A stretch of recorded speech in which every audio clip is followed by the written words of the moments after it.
हात धुन्छौ र साबुन पानीले धुन्छु नि कति बेला धुन्छौ र छिनछिनमै धुन्छु नि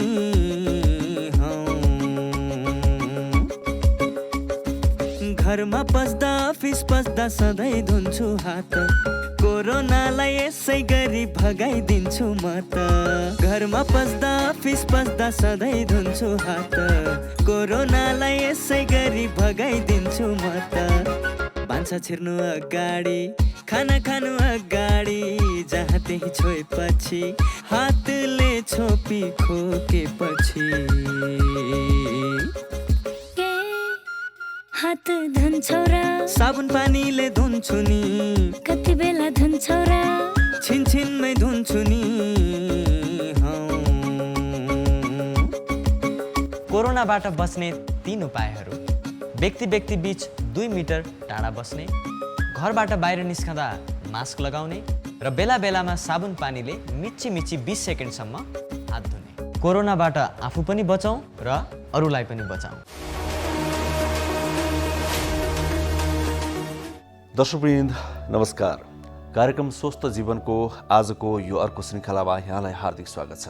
कार्यक्रम स्वस्थ जीवन लिएर हामी हरेक दिन आउने गर्छौँ एनटिभी प्लस, एनटिभी कोहलपुर र एनटिभी इटहरीका पर्दाहरूमा अनि विभिन्न सामाजिक सञ्जालहरूमा।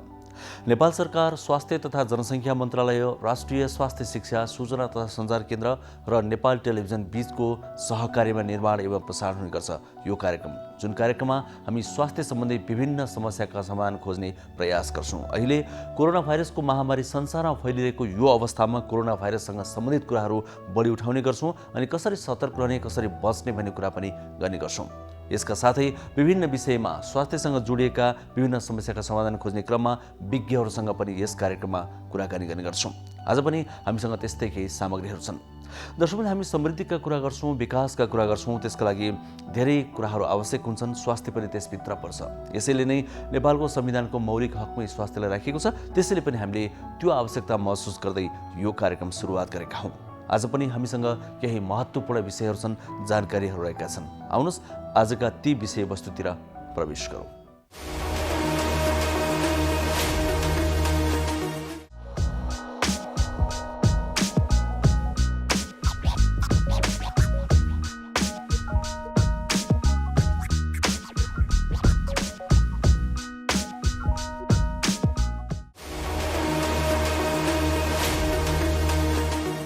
दर्शकवृन्द, पछिल्लो समयमा स्वास्थ्यको कुरा गर्ने बित्तिकै धेरैजना मानिसमा, अधिकांश अर्थात् सबै मानिसमै भन्दा फरक पर्दैन, एउटा जिज्ञासा, एउटा प्रश्न रुमलिरहेको छ। त्यो हो कोरोना भाइरसको भ्याक्सिन कहिले आउँछ? विभिन्न देशहरूले त भ्याक्सिनको परीक्षण सुरु गरेर अब लगभग आफ्नो नागरिकहरूलाई लगाउने तयारी पनि गरिसकेका छन्। नेपालमा कहिले आउँछ?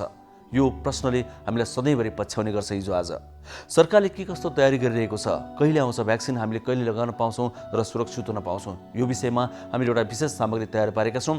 यसको नालीबेली यो सामग्रीमा प्रस्तुत हुनेछ। सुरुवातमै हामी त्यो सामग्री प्रस्तुत गर्नेछौँ।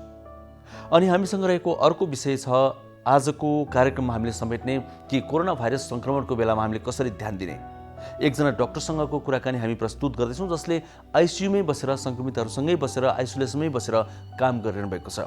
उहाँले सङ्क्रमित भएपछि र नहुँदै पनि कसरी सङ्क्रमणबाट जोगिने भन्ने विषयमा धेरै महत्त्वपूर्ण कुराहरू राख्नुभएको छ। हामी त्यो संवाद पनि आज प्रस्तुत गर्नेछौँ। दर्शकवृन्द, आज हामीसँग एउटा जीवनशैलीको पनि कुराकानी रहेको छ। कस्तो जीवनशैली हामीले अपनाउनु पर्छ, अपनाउनु आवश्यक हुन्छ यो समयमा भन्ने कुरा पनि आज हामी प्रस्तुत गर्छौँ। किनभने हामीले कार्यक्रममा पछिल्लो समय भन्दै आएका छौँ कि अहिलेको समयमा कोरोना भाइरसबाट बच्ने मुख्य उपाय भनेकै हाम्रो जीवनशैली, खानपान आदि हुन्। त्यसकारणले गर्दा कस्तो जीवनशैली अपनाउने भनेर विभिन्न विज्ञहरूका विचार, जानकारीहरू हामीले यहाँ प्रस्तुत गर्ने गरेका छौँ। त्यो क्रममा पनि आज जोड्नेछौँ। यसरी हामीसँग आज फरक खालका मिश्रित सामग्रीहरू रहेका छन्। सुरुवातमा भने भ्याक्सिन सम्बन्धी हामीले तयार पारेको यो रिपोर्ट हेरौँ।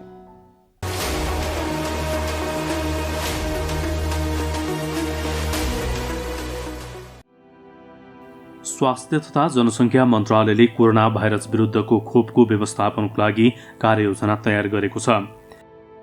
विभिन्न देशले बनाएका कोरोना भाइरस विरुद्धको खोप प्रभावकारी हुँदै गएको र प्रयोगमा आउने देखिएपछि मन्त्रालयले नेपालमा पनि खोप भित्र्याउन, भण्डारण गर्न, प्रयोगमा ल्याउन तथा उचित व्यवस्थापनको लागि तयारी तीव्र पारेको हो। सरकारले सुरुमा कोभिड-19 को विरुद्धको खोप 20% नागरिकलाई पुग्ने गरी ल्याउने तयारी गरेको छ। स्वास्थ्य तथा जनसङ्ख्या मन्त्रालयले खोप ल्याउनेदेखि लगाउनेसम्मको तयारी गर्न विभिन्न 8वटा उपसमिति बनाएको छ। स्वास्थ्य सेवा विभागका महानिर्देशक डाक्टर दीपेन्द्र रमण सिंहको संयोजकत्वमा खोप सचिवालय तथा मन्त्रालयका प्रमुख विशेषज्ञ डाक्टर गुणराज लोहनीको संयोजकत्वमा खोपको सचिवालय गठन गरिएको छ।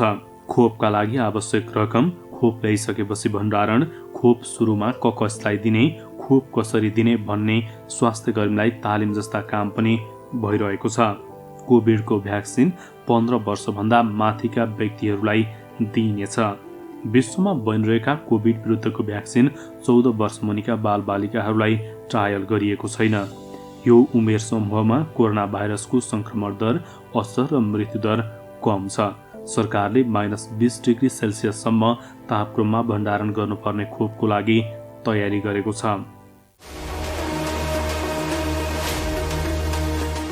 कोरोनाबाट बस्नलाई हो, बस्नलाई हो, यो कुरा बुझौँ हामी सबैले, यो कुरा बुझौँ हामी सबैले।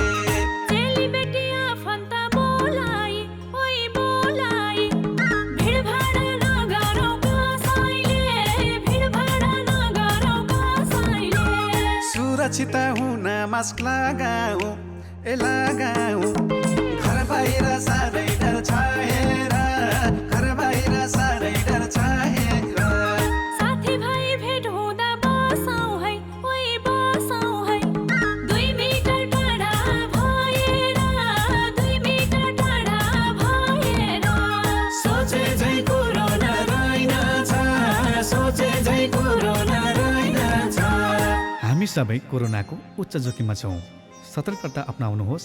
जो जहाँ हुनुहुन्छ त्यही नै बसेर चाडपर्व मनाउनुहोस्। फोनबाटै आशीर्वाद आदान प्रदान गरी अनावश्यक यात्रा नगर्नुहोस्। कोरोनाबाट आफू र आफ्नो परिवारलाई बचाउनुहोस्। नमस्कार, म डाक्टर प्रदीप गिमाली, नेपाल स्वास्थ्य अनुसन्धान परिषदको कार्यकारी प्रमुख हिसाबले बोल्दैछु।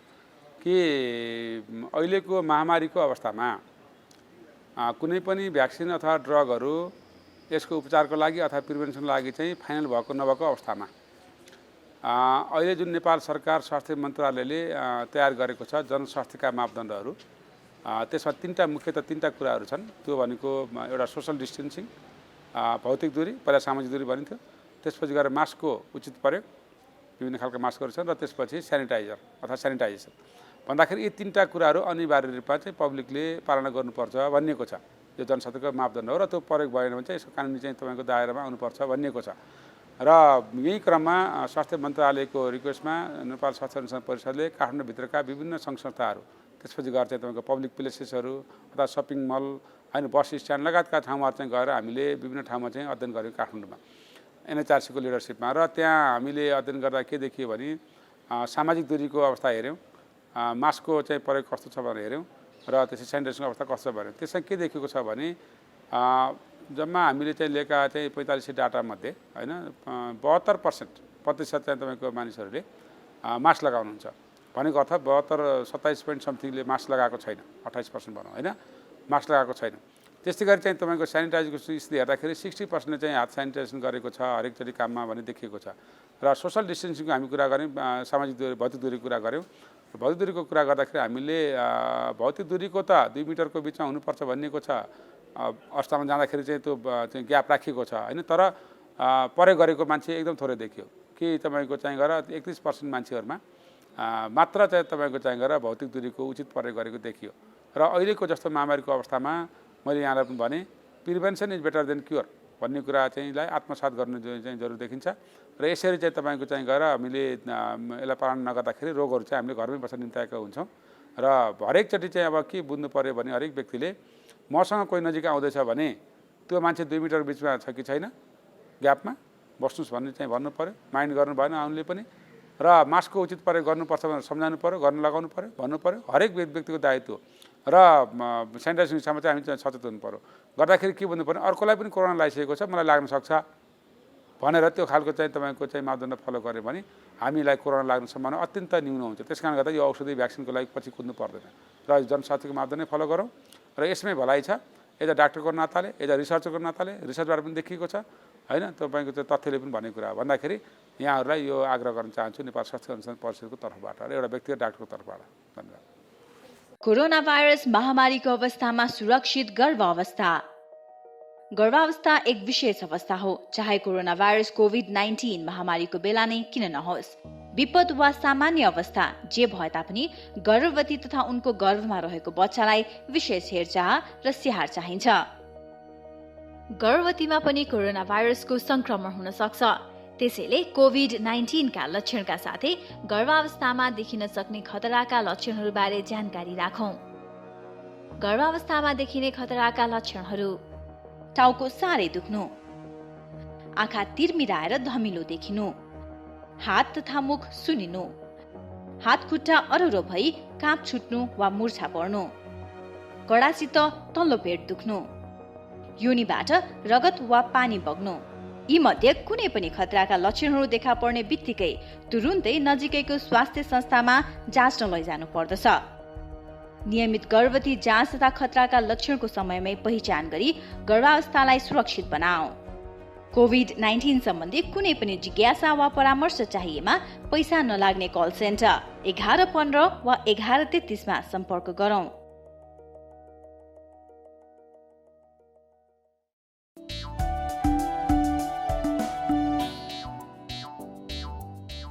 नमस्ते दाजु भाउजू। नमस्कार। कताबाट अस्पतालमा?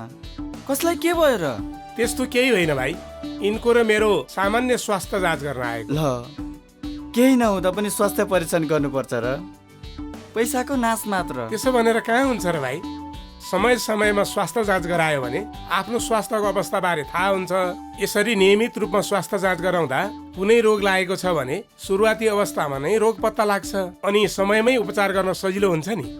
सही भन्नुभयो दाइ। मैले पनि आफ्नो र परिवारको नियमित स्वास्थ्य जाँच गराएको भए आज मेरो श्रीमतीको यो हालत हुने थिएन र पैसा पनि जोगिन्थ्यो। म त मेरो र मेरो परिवारको स्वास्थ्य प्रति सजग छु। तपाईँ पनि अबदेखि नियमित रूपमा स्वास्थ्य परीक्षण गराउनुहोस् है। राष्ट्रिय स्वास्थ्य शिक्षा सूचना तथा सञ्चार केन्द्र। दर्शकवृन्द, फेरि पनि प्रसङ्ग कोरोना भाइरसकै। कोरोना भाइरसको सङ्क्रमणबाट कसरी जोगिने, सङ्क्रमण भइहाल्यो भने के गर्ने, कसरी बच्ने, यो विषयमा हामीले पछिल्लो समयमा धेरै बहस गर्दै आएका छौँ। सरकारले चालेका कदमहरू, निजी क्षेत्रले चालेका कदमहरू, समुदाय स्तरमा चालेका कदमहरूको कुरा त गर्छौँ नि, र त्योभन्दा पनि अगाडि चाहिँ सङ्क्रमणबाट कसरी बच्ने, सङ्क्रमित भइहालेमा कसरी जोगिने भन्ने विषय नै महत्त्वपूर्ण हुन्छ। त्यसैले गर्दा हामीले विभिन्न व्यक्तिहरूसँग कुराकानी गर्दै आएका छौँ स्वास्थ्य क्षेत्रका। त्यही क्रममा आज हामीसँग एकजना फिजिसियन हुनुहुन्छ। उहाँले कोरोना सङ्क्रमितहरूसँगै बसेर काम गर्नुभएको छ। उहाँले आइसियुमै बसेर काम गर्नुभएको छ। उहाँको अनुभव के छ, उहाँ के भन्नुहुन्छ हामीलाई, यो विषयमा हामी अब स्वास्थ्य संवाद प्रस्तुत गर्दैछौँ।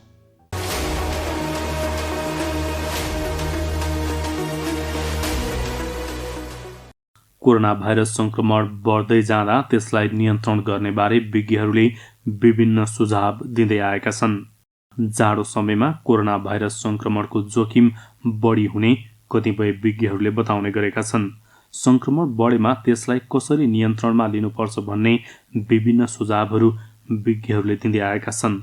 यसै सन्दर्भमा कोरोना भाइरस सङ्क्रमणलाई नजिकबाट नियालिरहेका अर्थात् कोभिड सङ्क्रमणका कारण आइसियुमा पुगेका बिरामीको उपचारमा संलग्न फिजिसियन डाक्टर राजीव गिरीको अनुभूति र सुझावहरू स्वास्थ्य संवादमा प्रस्तुत गर्दैछौँ। कोभिड बिरामीलाई त पहिले सुरु हामी पेसेन्टलाई ऊ त्यो कोभिड हो कि नन कोभिड भनेर हामी पहिला छुट्याउँछौँ। त्यही अनुसारले उसलाई पोजिटिभ आएको केस छ भने हाम्रो कोभिड वार्डहरू हामीले बनाएका छौँ।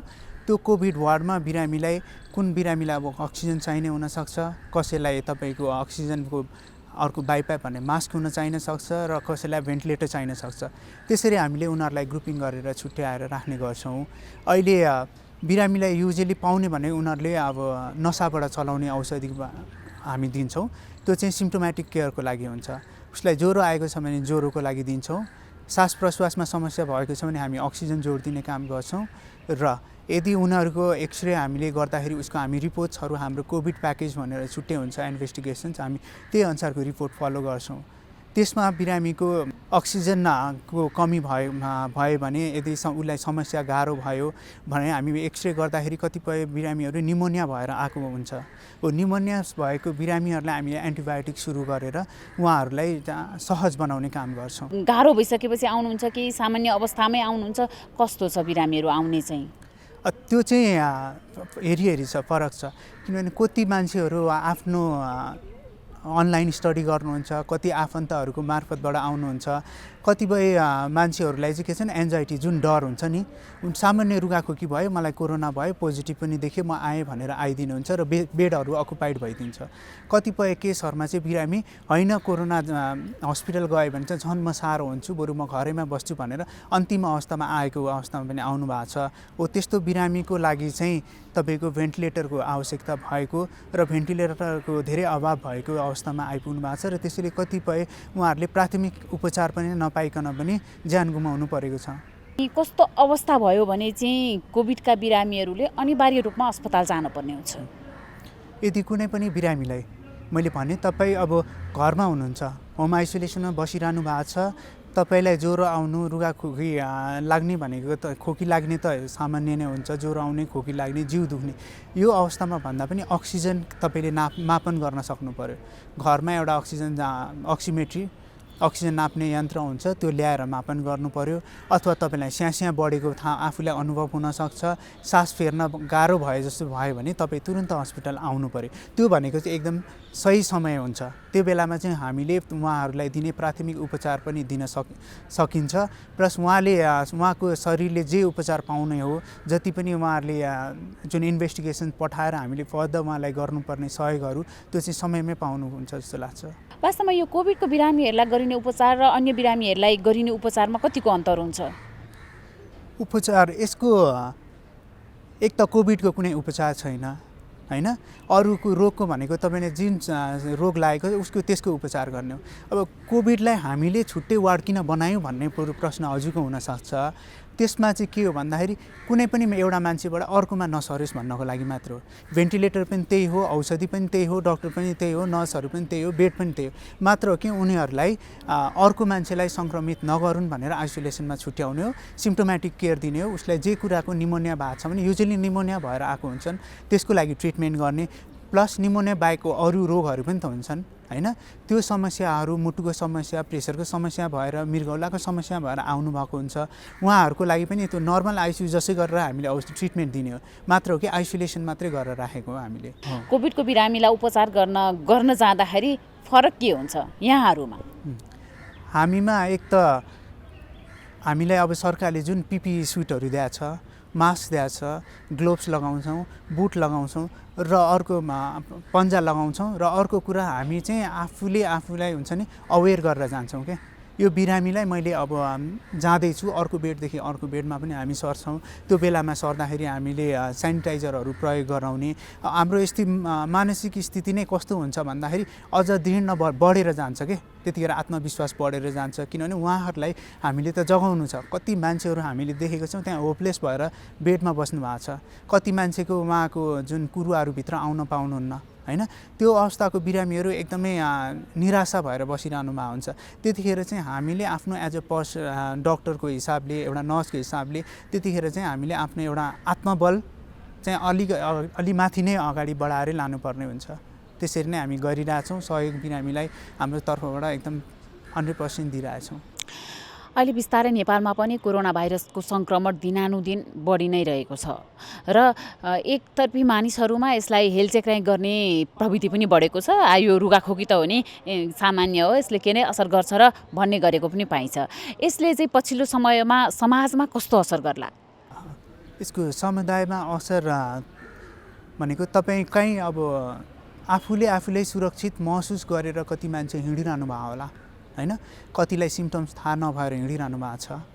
यसको चाहिँ जबसम्म हामी परिन्न, यो पक्कै पनि डरलाग्दो एकदम भयानक यसबाट लुकेर छिपेर बस्नुपर्ने त होइन, तर तपाईँले सामाजिक दूरी कायम गर्नुभयो होइन, आफूले मास्क प्रयोग गर्नुभयो, आफूले आफ्नो शारीरिक अवस्थाको बारेमा जानकारी राख्नुभयो भने त यसले कुनै पनि असर त गरेको छैन र गर्दैन पनि। बिस्तारै हामीले जनजीवनलाई साधारण बनाउँदै लानै पर्छ। तर जो मान्छेले सङ्क्रमित भएको मान्छे जति पनि हामीले उदाहरण देखेका छौँ, कति मान्छेहरू आफूलाई पोजिटिभ भइकन पनि जबसम्म जटिल भइरहेको हुँदैनन् उनीहरूको अवस्था उहाँहरू हिँडिदिनुहुन्छ। त्यो हिँडेको कारणले गर्दाखेरि अहिले जति पनि यो पेन्डेमिक सुरु भएको छ, एकले अर्कालाई सार्ने कारण भनेको यसबाटै हो, जति पनि अवेर नभएर हो। यसले गर्दा हामी जस्तो कुनै पनि रोग नभएको निरोगी मान्छेलाई त खासै असर परेको देखिन्न, तर पनि कुनै पनि वृद्ध बुढाबुढी हुनुहुन्छ, बालबच्चालाई चाहिँ कसैले यति अमूल्य जीवन चाहिँ गुमाउनु परेको छ। यसको हाम्रो असर भनेको डाइरेक्ट कसैको जीवनमा यसले घातक बनेर आइदिन्छ भने कसैको जीवनमा यो एकदम सामान्य भइदिन्छ। जसको जीवनमा सामान्य भएको छ, जसको परिवारमा सामान्य भएको छ उनीहरूलाई केही लाग्दैन, तर जसको जीवनमा यसले चाहिँ ठुलो क्षति गुमाएको छ, आफन्त गुमाउनु भएको छ, उहाँहरूको लागि भनेको धेरै ठुलो कुरा हो। जो कोभिड आइसियुमा वार्डमा हुनुहुन्छ, जो एकमुठी सासको लागि लडिरहनु भएको छ, उहाँहरूको लागि भनेको यो चाहिँ घातक भएर एकदम प्रस्तुत भइरहेछ। कोभिड सङ्क्रमण भएका बिरामीहरूले चाहिँ विशेष गरी के कुरामा ध्यान दिनुपर्ने हुन्छ? यो सङ्क्रमित आफू जब भइन्छ त्यतिखेर चाहिँ म कस्तो अवस्थामा छु, म घरमा बस्नुपर्ने अवस्थामा छु, म औषधि खानुपर्ने अवस्थामा छु, अथवा म हस्पिटल तुरुन्त जानुपर्ने अवस्थामा छु भन्ने जानकारी पाउन सकिन्छ हैन। अब त्यसको लागि चाहिँ तपाईँले घरमा ज्वरो नाप्नु पर्यो हो, अनि अर्को सास प्रश्वासको थाहा पाउनु पर्यो, मलाई गाह्रो भएको छ कि छैन भन्ने कुरा थाहा हुनु पर्यो। अनि अर्को कुरा भनेको मलाई अब हस्पिटल जाने कि नजाने, अथवा मैले जानकारी कसैबाट लिनु जरुरी छ छैन हैन, मैले कोबाट जानकारी लिने, यो कुराहरूको बारेमा चाहिँ जानकारी चाहिँ हुनु पर्यो। कोभिडका बिरामीहरूले कस्तो प्रकारको खानपानमा चाहिँ विशेष ध्यान दिनुपर्ने हुन्छ? खानपानले पनि त कुनै प्रभाव पार्ला नि? खानपानले अभियसली हो झोल कुराहरू खानु पर्यो, तातो कुरा खानु पर्यो, जसले चाहिँ शरीरमा चाहिँ एउटा इम्युनिटी पावर गेन गर्छ, त्यो खानेकुराहरू खानु पर्यो। आफूलाई स्वस्थ राख्नु पर्यो, स्वस्थ राख्नु भन्नाले एक्सर्साइज गर्न सक्नु पर्यो, तपाईँले आफ्नो नुहाइधुवाइ गर्न सक्नु पर्यो, अनि घर सफा राख्न सक्नु पर्यो। आफूले जुन कोठामा यदि आइसोलेसनमा बसिराख्नु भएको छ भने तपाईँले त्यो कोठालाई सुरक्षित राख्न सक्नु पर्यो। एकले अर्कालाई सामाजिक दूरी कायम गर्नु पर्यो, घरका मानिसहरूभित्र पनि। यी आदि कुराहरूमा विचार गर्नुपर्छ। अहिले नेट इन्टरनेटको विकास भइरहेको छ, मानिसहरू नेट इन्टरनेट हेर्ने अनि औषधि खाने यस्तो चलन पनि बढिरहेको छ। धेरै जस्तो मानिसहरू त्यसरी नै औषधि खाने पनि गर्छन्। यसले चाहिँ भविष्यमा कस्तो असर गर्ला मान्छेको स्वास्थ्यमा? अब यो औषधि उहाँहरूले जुन इन्टरनेटबाट हेर्नुहुन्छ, एउटा उहाँहरूले जुन जानकारी अनुसारको नै खानुहुन्छ। ज्वरो आयो भने ज्वरोको खाने, यसको सिम्टोमेटिक ट्रिटमेन्ट नै हामीलाई यो ग्लोबल जुन हेल्थ सेन्टरबाटै हामीलाई जानकारी अनुसार आयो हुन्छ। जे छ सिम्टम्स त्यसको बारेमा जेनरल नलेज त सबैलाई थाहा छ। ट्रिटमेन्ट भनेको तपाईँको उहाँहरूले घरमा गर्ने ट्रिटमेन्टसँग यसमा कुनै सरोकारको कुरा भएन।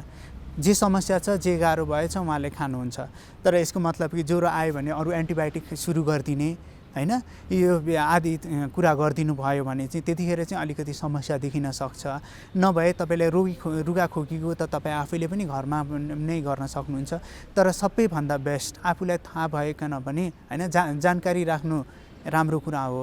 तर तपाईँले कुनै पनि संस्थाहरूमा, स्वास्थ्य केन्द्रमा तपाईँले अहिले त फोन गर्नुभयो भने, सम्पर्क गर्नुभयो भने हामी तुरुन्त तपाईँको त्यसको रेस्पोन्स दिन्छौँ। सबैभन्दा बरु डाइरेक्ट डक्टरहरूलाई कल गरिदिनुहोस्, त्यसो गर्दा हामीलाई थाहा हुन्छ। कतिपय घरमा बसेर यो एन्टिबायोटिक खाएँ, यो औषधि खाएँ भन्दै हुनुहुन्छ, त्यही आशमा उहाँहरू चाहिँ आज नभए भोलि निको होला, पर्सि निको होला भनेर आइदिनुहुन्छ। त्यसले गर्दा त्यो बिरामीको जटिलता चाहिँ झन् बढ्दै गइरहेको हुन्छ। निमोनिया भइसकेको हुन्छ बिरामीलाई, तर उहाँहरूले अरू अन्य एन्टिबायोटिकको भरमा बसिदिनुहुन्छ। त्यसले गर्दाखेरि चाहिँ हस्पिटलसम्म आइपुग्दासम्म धेरै पनि उहाँहरूको शरीर बिग्रिएको पाइएको छ। भनेपछि इन्टरनेटको हेरेर चाहिँ औषधि खानेले एउटा सकारात्मक पक्ष पनि भयो र नकारात्मक पक्ष पनि सँगसँगै भयो। जानकारी पाउने पक्ष भनेको बेग्लै कुरा हो।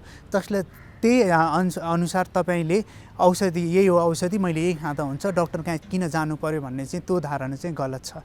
अब कति बिरामीहरू त तपाईँ अब हामी कहाँ हस्पिटलमा आउँदाखेरि डक्टरलाई नै यो लेखिदिनुहोस् भनेर हामीलाई प्रिस्क्राइब गर्नुहुन्छ हैन।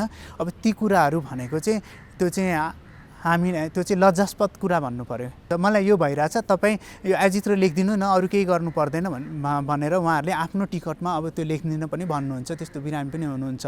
तर त्यस्तो बिरामीलाई सम्झाउन चाहिँ अलिकति मुस्किल हो, त्यो गर्नु हुँदैन। किनभने अब हामीले पो अब सोच्नुहोस् न, अब यो यहाँसम्म आइन्जेलसम्म हाम्रो विषयमा हामीले पढिन्जेलसम्म चाहिँ धेरै त्याग गरेर आएको छौँ नि। हामीभन्दा यो कुरामा त हाम्रो बुवा आमा हजुरबा हजुरआमा जान्नै हुनुहुन्थ्यो होला होइन, तर पनि त्यही अनुसारले अहिले प्रविधिका कुराहरू आएको छन्, धेरै कुरामा परिवर्तन आएका छन्। बरु सकेसम्म जानकारी राख्नु त्यो राम्रो कुरा हो। बरु हरेक स्कुलमा हरेक महिलालाई अथवा हरेक जुनसुकै युवा युवतीहरूलाई बरु हेल्थको बारेमा जानकारी दिने त्यो राम्रो कुरा हो। तर यसले चाहिँ कुनै पनि ट्रिटमेन्ट र डायग्नोसिसमा चाहिँ पुग्नुहुन्न भन्ने चाहिँ धारणा राख्छु म। यहाँ त कोभिडको फ्रन्ट लाइनमा बसेर काम गरिरहनु भएको छ। यहाँले यहाँका आफन्त साथीभाइहरूले गर्ने व्यवहारमा कतिको फरक पाउनु भएको छ? घरमा चाहिँ कस्तो हुन्छ भन्दाखेरि अब आमा बुवाको माया सबैलाई त्यस्तै हो होइन। घरमा चाहिँ त्यस्तो मैले त्यस्तो महसुस गरेको छुइनँ। तर सकेसम्म पनि तिमी आफूलाई ख्याल गर, कसरी हुन्छ अब आफू रह्यो भने अरू रहन्छ भन्ने हो। तर छर छिमेकमा चाहिँ अब बोल्नुहुन्छ, कुराकानी हुन्छ, यो हामी जानकारीहरू पनि लिनुहुन्छ। तर सामाजिक दूरी विशेष गरी उहाँहरूले अब यो डक्टर हो, यो नर्स हो अथवा हेल्थ प्रोफेसनको मान्छे हो भनेपछि नराम्रो त्यस्तो प्रभाव त परेको छैन मेरो जीवनमा चाहिँ। तर उहाँहरूले देखेपछि एउटा सामाजिक दूरी चाहिँ कायम गर्नुहुन्छ, जुन दूरी चाहिँ सबैले सबैसँग गर्नुपर्ने हो त्यो दूरी कायम गर्नुहुन्छ। तर मैले महसुस गर्दा चाहिँ त्यो चाहिँ मसँग मात्रै गरिएको हो जस्तो मैले महसुस गरेको छु। जस्तो कि अब नर्मल्ली बाहिर मान्छेहरूसँग देख्दाखेरि साथीभाइहरू त एउटै टेबलमा सेयर गरिरहेको हुन्छन् होइन, मान्छेले बसमा हिँडिरहेको हुन्छन्, टाँसिरहेको हुन्छन्, छोइरहेको हुन्छन्, त्यतिखेर चाहिँ हुँदैन। तर हेल्थ पर्सन भनेपछि चाहिँ उहाँहरूले त्यतिखेर चाहिँ सामाजिक दूरी कायम गरेको चाहिँ मैले महसुस गरेको छु। उहाँहरूले ओहो यो चाहिँ स्वास्थ्यसँग सम्बन्धित कुरा हो, त्यही भएर म पनि दूरी राख्नुपर्छ, मैले डक्टरसँग दूरी होइन कि कोरोनाको समय हो भनेर त्यतिखेर चाहिँ उहाँहरूलाई झस्काएको हुनसक्छ। म आफै सुरक्षित हुनुपर्छ भनेर गरेको हुनुपर्छ त्यो व्यवहार। डक्टरसँग भन्दा पनि सामाजिक दूरीको बारेमा उहाँहरूलाई याद आएको हुनसक्छ, त्यही कारणले होला सायद। सामान्य रुगाखोकीका लक्षण र कोभिडका लक्षण पनि लगभग उस्तै नै हुन्छन्। यो रुगाखोकी मात्रै हो या कोभिड भएको हो, कोभिड सङ्क्रमण भएको हो, कसरी थाहा पाउने? अब एक त पहिलो कोरोनाको तपाईँलाई के हो सिम्टम्स थाहा हुनु पऱ्यो। नर्मल रुगाखोकी त अब हामीले वर्षौँदेखि झेल्दै आइरहेछौँ। अब कोरोनामा के हुन्छ, सबैभन्दा त ज्वरो एकदमै धेरै हुन्छ है, ज्वरो 100.4 भन्दा माथि आइदिन्छ। अर्को भनेको शरीर एकदमै कमजोर, मांसपेशीहरू दुख्ने हुनसक्छ। अर्को तेस्रो कुरा भनेको चाहिँ तपाईँको यो नाकको सुँघ्ने शक्ति चाहिँ कम भइदिन्छ, स्मेलहरू हराएर जान्छ। विशेष गरी यी 3 कुराहरू हुन सक्छन् र बाँकी अरू तपाईँको पेटका समस्याहरू देखिन सक्छन् होइन, आदि कुराहरू पनि छन्। तर यी कुराहरू र अर्को तपाईँ सामान्य रुगाखोकीमा के हुन्छ, ज्वरो आइदिन्छ, नाकहरू चिलाउन थाल्छ, नाकहरू तपाईँको बन्द हुने होइन, सिगानहरू बग्ने यो समस्या हुनसक्छ। खोकीहरू सामान्य किसिमको खोकी हुनसक्छ। यो सिम्टम्सलाई हेरेर नै हामीले चाहिँ डायग्नोस गर्ने हो। अनि त्यसपछि तपाईँको अब युजली कोरोना भएपछि मान्छेलाई जुन कोभिड पोजिटिभ भएपछि 5 देखि 7 दिन सिम्टममा तपाईँको ज्वरोहरू सबै एकदम नर्मल भएर गइदिन्छ। यता भनेको चाहिँ उसको चाहिँ समय अलिकति लामो भइदिन सक्छ। कोरोना उता रुगाखोकी चाहिँ अलि लामो हुन्छ। कोभिडको त्यो लामो हुन्छ भन्नाले त्यो ड्युरेसनलाई नसम्झिनुहोस्। जुन तपाईँको कोरोना भएपछि अथवा पोजिटिभ रिपोर्ट आए पनि नआए पनि तपाईँलाई जुन इन्फेक्टेड तपाईँ भइसक्नु भएपछि चाहिँ तपाईँको 4 देखि 5 दिनको बिचमा ज्वरो हराएर बिस्तारै कम भएर गइदिन्छ। उता रुगाखोकीमा चाहिँ तपाईँको नाकको सिगान बग्ने समस्याहरू, कमजोरीपनहरू, खोकीहरू तपाईँको भइरहेछ। अहिलेसम्म चाहिँ मैले काम गर्दाखेरि चाहिँ त्यसरी म आफू एक्सपोज चाहिँ भएको छुइनँ होइन। जति पनि किनभने आफै पनि एकदम अवेर भइरहेको छु। तपाईँको हामीलाई दिएको पिपी भयो, ग्लोभ्सहरू भयो, यिनीहरू लायो भने सुरक्षित बच्न सकिन्छ भनौँ जस्तो लाग्छ। किनभने तर सँगैको सहकर्मीहरू के छ पोजिटिभ भएर आइसोलेसनमा बस्नु परेको अवस्था छ। अहिलेसम्म मैले सायद अब आफूलाई सेनिटाइज गरेर होला होइन, जस्तो कि आफूलाई अब कसरी सुरक्षित राख्न सकिन्छ त। ती आफू पनि भिडभाडमा जानु भने बिरामी त तपाईँले हेर्नुपर्छ नै। त्योभन्दा बाहेकको तपाईँ अन्य ठाउँमा स्थानमा नजाने होइन, बाहिर अब सपिङमा भयो, सामानहरू लिन भयो, आफ्नो ड्युटी सकेपछि तपाईँ काइन्ड अफ तपाईँ होम आइसोलेसनमै बस्ने हो। आफ्नो रुममा गएर तपाईँ अरूसँग पनि, अरूलाई त मलाई रहेछ भने पनि आफूलाई थाहा हुँदैन। घरमा गएपछि अरूसँग फ्यामिली मेम्बरसँग पनि नभेट्ने। अनि जस्तो कि तपाईँलाई शङ्का लागेको अवस्था छ भने आफू छुट्टै सेपरेट भएर आइसोलेसनमै बस्दिने हो। बाँकी त बिरामीबाट नसर्नको लागि भनेपछि जति पनि तपाईँले हस्पिटलभित्रको प्रोटोकल छ तपाईँ हामीले नै गर्ने हो। तर कहिलेकाहीँ मेन समस्या भनेको चाहिँ तपाईँ हामीले मास्कलाई छोइदिन्छौँ होइन, त्यो मास्कहरू मिसह्यान्डलिङ गर्दाखेरिको अवस्था भयो अथवा पिपी सुटलाई डाउनिङ र ड्रोनिङको बेलाको अवस्थामा पनि हुन्छ। त्यो बेला चाहिँ सुट लाउँदा र फुकाल्दाखेरि पनि एकदम ध्यान दिनुपर्ने कुराहरू हुन्छ, त्योबाट पनि हुन्छ। यस्तै कुराहरूबाटै आफूलाई सुरक्षित राख्ने हो। अब धन्न आफूलाई भएको छैन, अब यसरी नै आफू अवेर हुने त्यही हो। अहिले कोभिड सङ्क्रमण भएका बिरामीहरूलाई गरिने उपचार पद्धति चाहिँ कस्तो छ? अहिले उपचार पद्धति भन्नाले तपाईँले हस्पिटलमा त तपाईँले सिम्टोमेटिक केयर गरेरै राख्ने हो। अर्को भनेको हामीले अक्सिजन सप्लाई दिने हो, जसलाई अक्सिजनको कमी छ उहाँहरूलाई अक्सिजन दिने हो। अनि उहाँको जाँचहरू हेरेर उहाँहरूलाई चाहिँ कहाँ समस्या भएको छ होइन, त्यही अनुसारको रिपोर्टलाई हेरेर हामीले एन्टिबायोटिक उहाँहरूलाई फलो गराउने हो। सँगसँगै अन्य रोगहरूको समस्या के छ त्यसलाई नै हामीले फलो गर्दै जाने हो।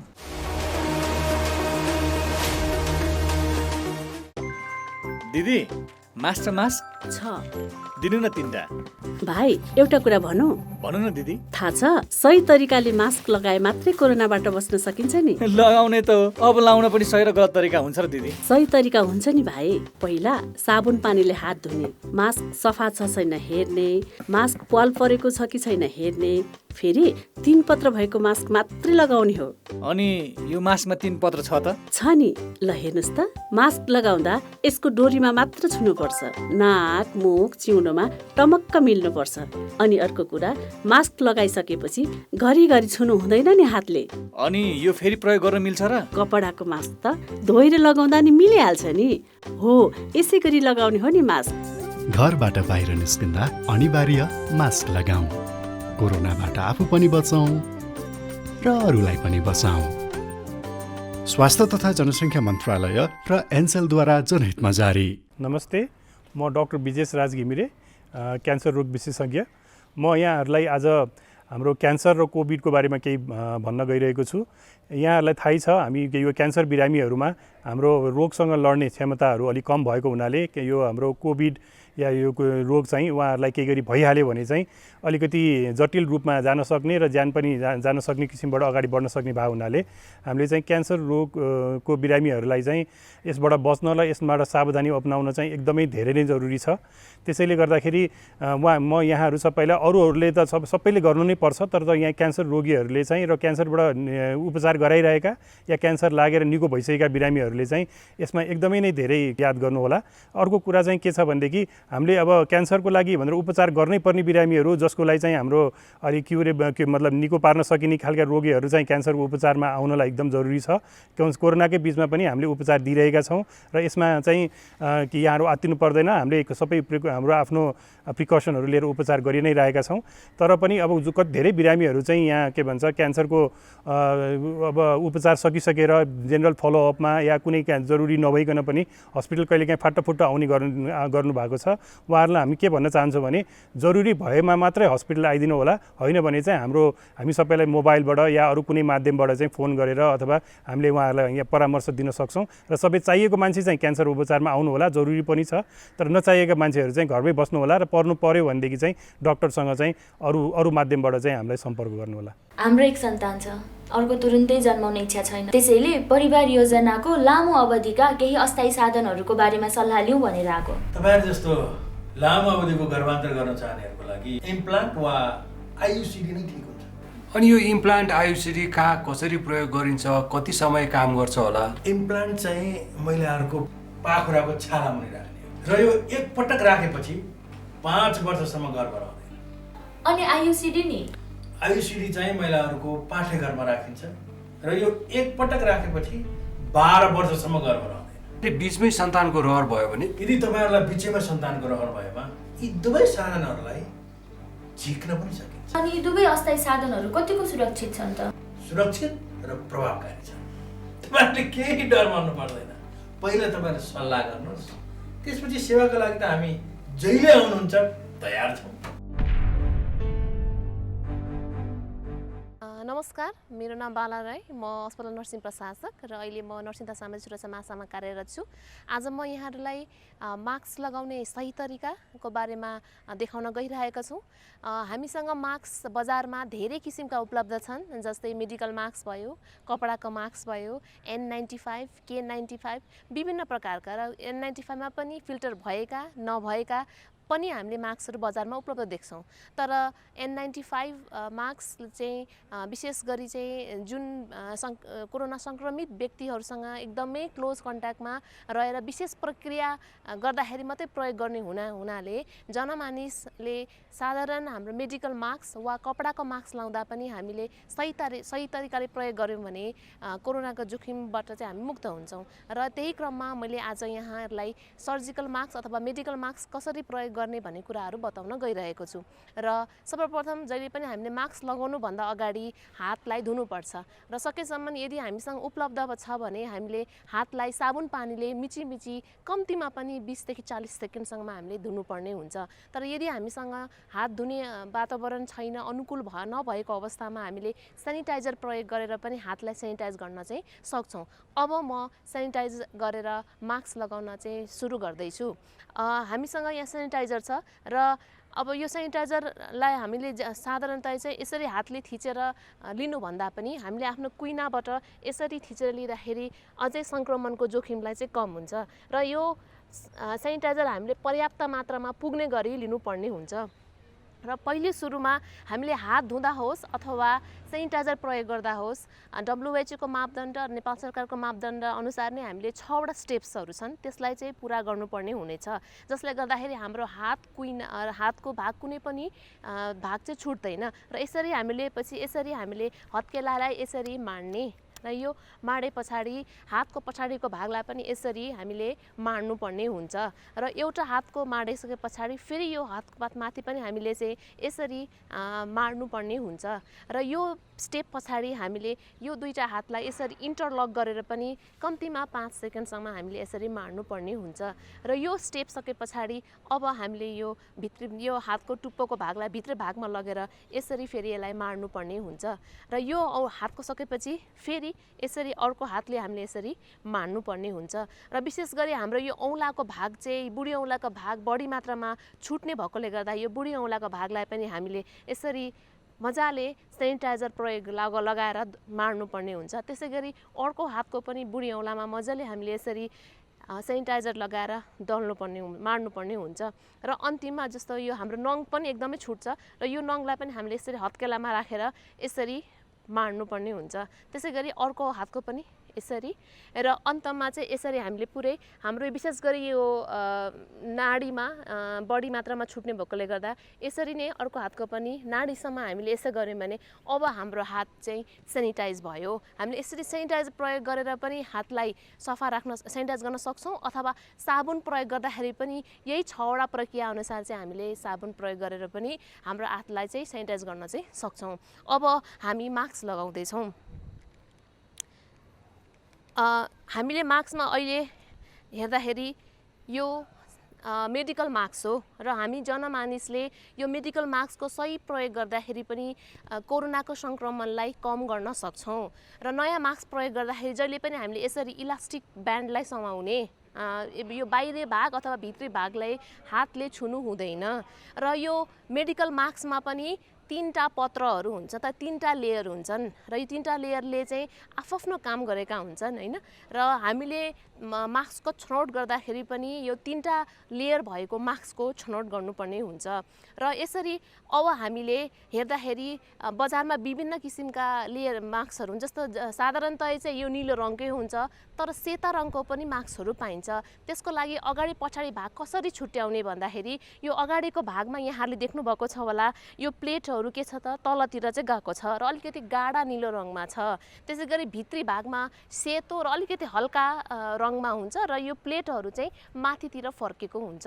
र सँगसँगै तपाईँहरूले देख्नु पनि भएको छ होला, यो मास्कको माथिल्लो भागमा चाहिँ अलिकति सेतो खालको कडा चिज हुन्छ र यो कडा भाग, यो मेटलको कडा भाग हुन्छ एउटा, यो कडा भागलाई हामीले नाकको डाँडीमा राख्नका लागि माथि पारेर राख्नुपर्ने हुन्छ र जहिले पनि मास्क प्रयोग गर्दाखेरि एकचोटि निकालेर हामीले मास्कलाई हेर्नुपर्छ, कुनै प्वाल छ कि अथवा कुनै ड्यामेज भएको छ कि भनेर यकिन गरे पछाडि अब यो मास्कलाई यो इलास्टिक ब्यान्डको सहयोगले यसरी आफ्नो नाक मुख छोप्ने गरी लगाउनु पर्ने हुन्छ।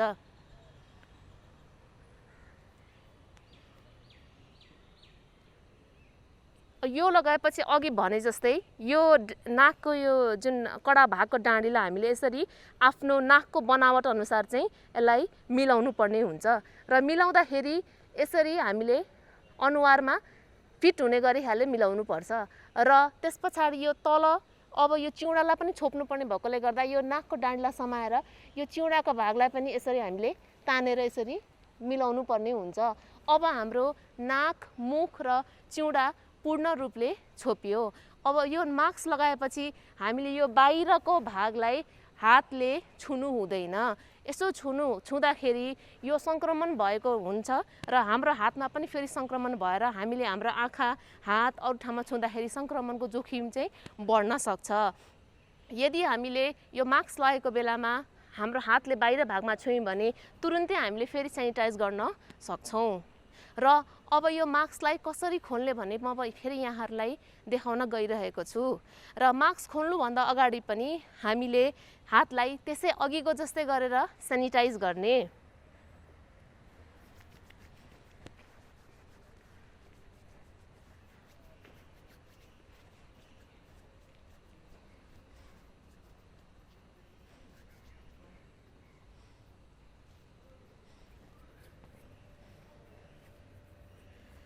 अब यदि हातमा देखिने खालको फोहोरहरू छन् भने हातलाई साबुन पानीले धुनुपर्छ।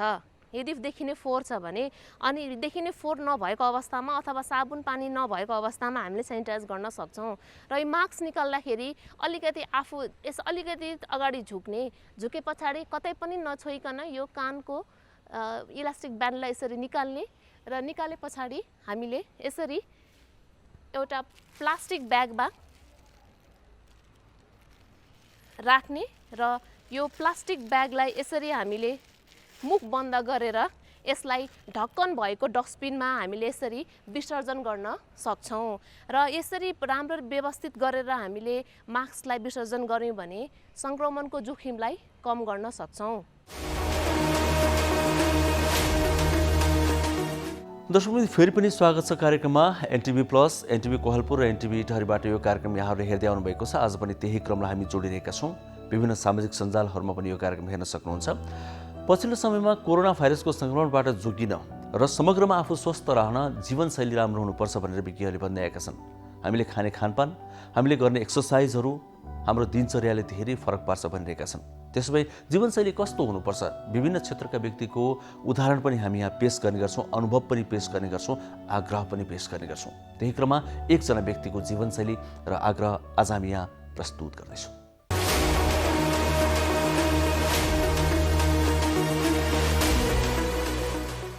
नमस्कार, म गायिका टिका प्रसाई र स्वस्थ जीवनमा यो अहिले कोरोनाको महामारीको टाइममा चाहिँ म के भन्न चाहन्छु भने हाम्रो दैनिकी जीवन, हाम्रो गुजरा गर्ने क्रममा दैनिक कामहरू गर्नेदेखि उठेदेखि बिहान बेलुकाको जुन दैनिकी हुन्छ त्यसमा हामीले जीवनयापन गर्नैपर्छ, चलाउनैपर्छ। र यो कोरोनाको महामारीको टाइममा चाहिँ हामीले आफूलाई स्वास्थ्य राख्नको लागि र वरपर साथीभाइ आफन्तहरूलाई पनि स्वस्थ राख्नको लागि चाहिँ एकदमै मनैदेखि हामीले सोच्ने कुरा र बाध्यता पनि छ अहिले।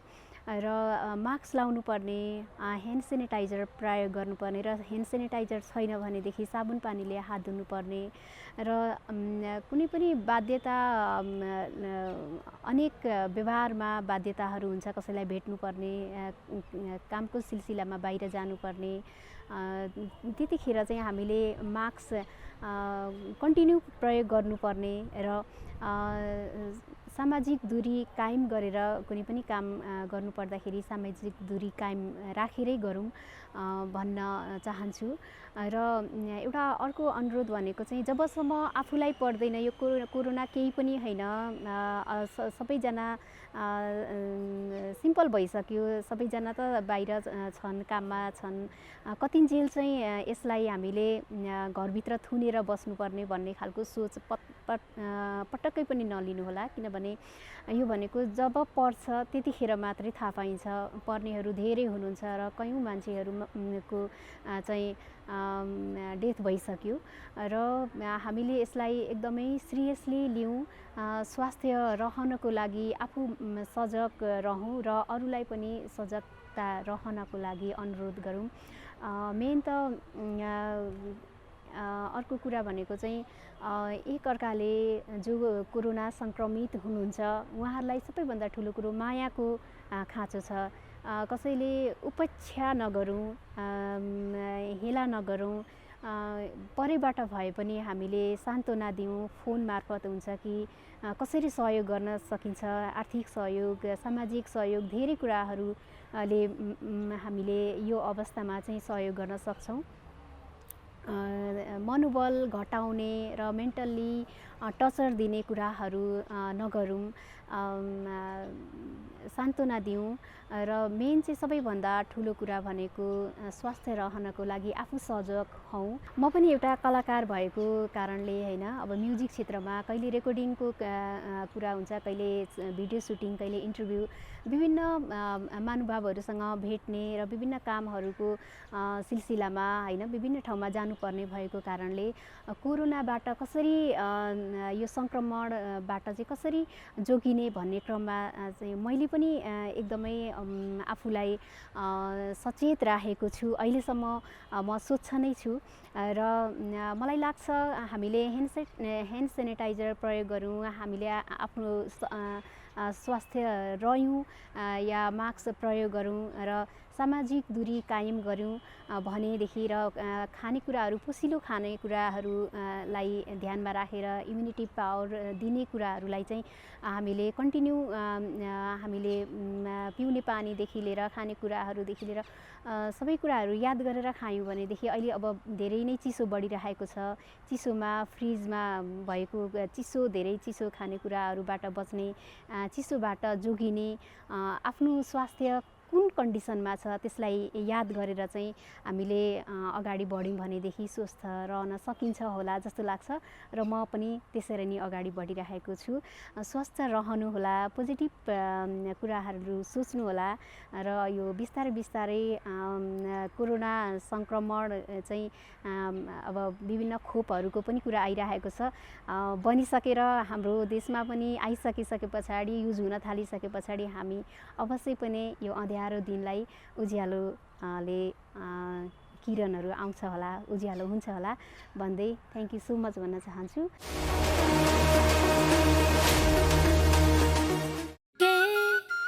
हात धुन्छौ र साबुन पानीले धुन्छु नि, कति बेला धुन्छौ र छिनछिनमै धुन्छु नि।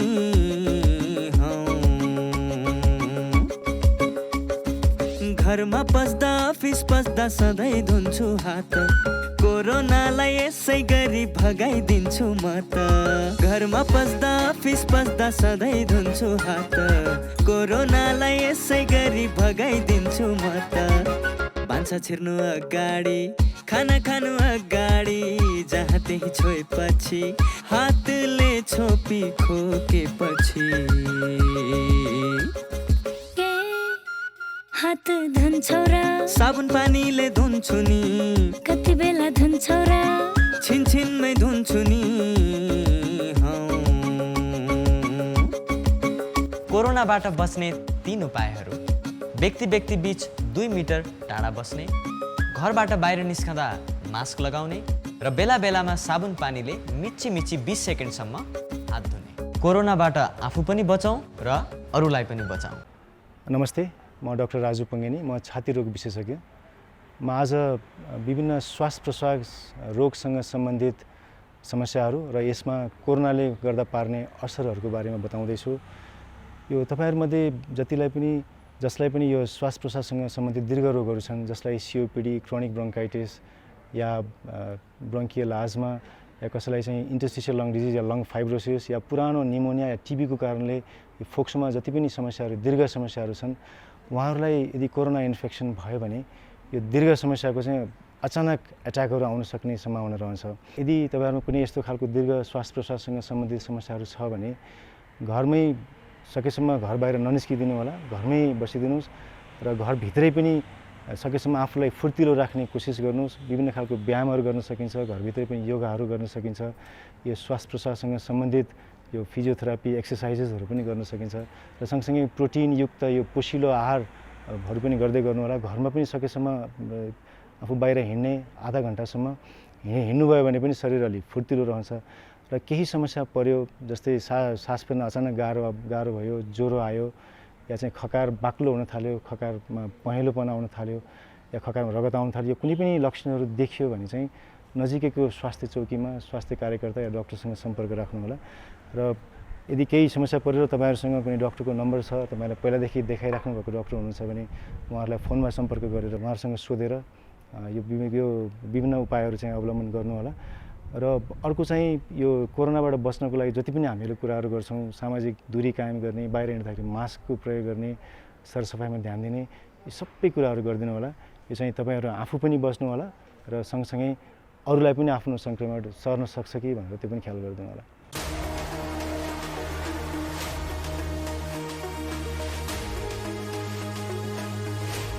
कार्यक्रम स्वस्थ जीवन हरेक दिन NTV प्लसबाट बिहान 7 बजेदेखि 8 बजेसम्म र पूर्ण प्रसारण साँझ 5 देखि 6 बजेसम्म, NTV कोहलपुरबाट 1 देखि 2 बजेसम्म र NTV इटहरीबाट दिउँसो 2 देखि 3 बजेसम्म प्रसारण हुने गरेको छ। स्वास्थ्य सम्बन्धी यहाँहरूको कुनै जिज्ञासा वा समस्या भएमा हामी सम्बन्धित विज्ञहरूबाट समाधान खोजी कार्यक्रममा प्रसारण गर्नेछौँ। हामीलाई सम्पर्क गर्ने माध्यमहरू यस प्रकार रहेका छन्: फोन, SMS तथा भाइबरको लागि 98 43 52 93 97, इमेल swasthjivan@ntv.org.np। यस कार्यक्रमको बारेमा आफ्नो सल्लाह सुझाव र प्रतिक्रिया पनि यहाँहरूले यिनै माध्यम मार्फत दिन सक्नुहुनेछ।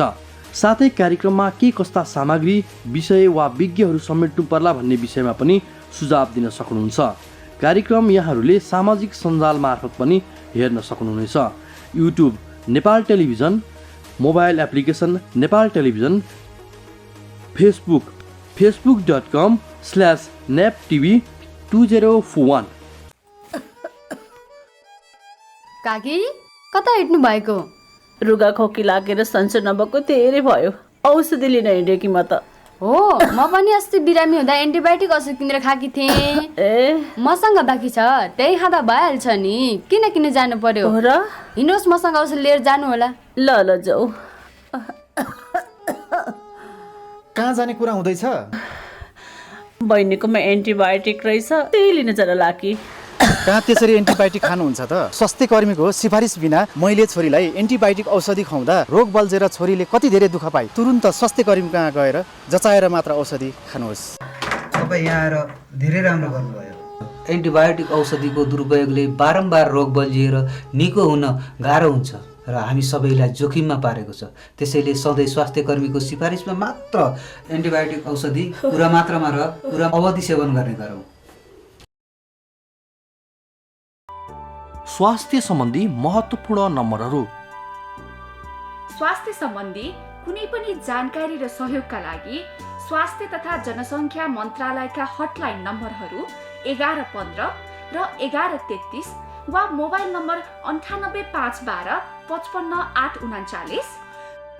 एम्बुलेन्स सेवाको लागि 102 र 112। वैदेशिक रोजगारीको क्रममा स्वास्थ्यमा समस्या भएमा, अन्य सहयोग वा जानकारी आवश्यक परेमा श्रम, रोजगार तथा सामाजिक सुरक्षा मन्त्रालयको हटलाइन नम्बर 1141। शान्ति, सुरक्षा र अन्य सहयोगका लागि नेपाल प्रहरीको नम्बर 100। सशस्त्र प्रहरी बलको नम्बर 1114। रगत आवश्यक परेमा ब्लड बैंकको नम्बर 01 42 25 344।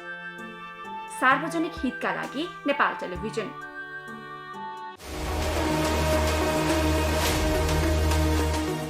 दर्शकबिन अब समय सकिन आँटेको छ, हामीले छुट्टिनुपर्छ एक किसिममा। कार्यक्रम स्वस्थ जीवन यहाँलाई कस्तो लाग्छ हामीलाई सल्लाह सुझाव प्रतिक्रिया पठाउन नबिर्सनुहोला, तिनलाई हामी मार्गदर्शक मानेछौँ। अर्को कुरा यहाँहरूका पनि कुनै जिज्ञासा प्रश्नहरू छन् भने स्वास्थ्य सम्बन्धी पठाउन नबिर्सनुहोला, हामी तिनलाई आधार मानेर विज्ञहरूसँग कुराकानी गर्नेछौँ र यहाँहरूलाई जानकारी प्रदान गर्नेछौँ। यहाँले टेलिफोन मार्फत SMS मार्फत जुनसुकै माध्यम प्रयोग गर्दा पनि हामीलाई ती प्रश्न या जिज्ञासा पठाउन सक्नुहुन्छ। भाइबर पनि गर्न सक्नुहुन्छ, इमेल ठेगाना पनि छ स्क्रिनमा, त्यो हामीले देखाइरहेका छौँ। अनि अर्को कुरा यो कार्यक्रम NTV प्लस, NTV कोहलपुर र NTV टहरीबाट मात्र होइन, विभिन्न सामाजिक सञ्जाल मार्फत पनि हेर्न सक्नुहुन्छ भनिरहेका छौँ। युट्युबमा हेर्न सक्नुहुन्छ, नेपाल टेलिभिजनको वेबसाइटमा हेर्न सक्नुहुन्छ, मोबाइल एप्लिकेसनमा हेर्न सक्नुहुन्छ, फेसबुकमा पनि हेर्न सक्नुहुन्छ। हरेक दिन साँझ 5 देखि 6 बजेसम्म नेपाल टेलिभिजनको फेसबुक पेजमा यो कार्यक्रम प्रत्यक्ष रूपमै प्रसारण हुने गर्छ। हामी अब छुट्टिन्छौँ। हामी जाने बेलामा फेरि पनि भन्छौँ, ख्याल नगरौँ, हेलचेक्राइ नगरौँ, जाडोको मौसम छ, राम्रोसँग बचौँ, स्वास्थ्यभन्दा ठुलो त अरू केही पनि छैन। आजलाई यो कार्यक्रम यहीँ अन्त्य गर्छौँ। भोलि आजकै समयमा फेरि पनि आउँछौँ। सबैजनालाई बिदा दिनुहोस्। हस् त, नमस्ते।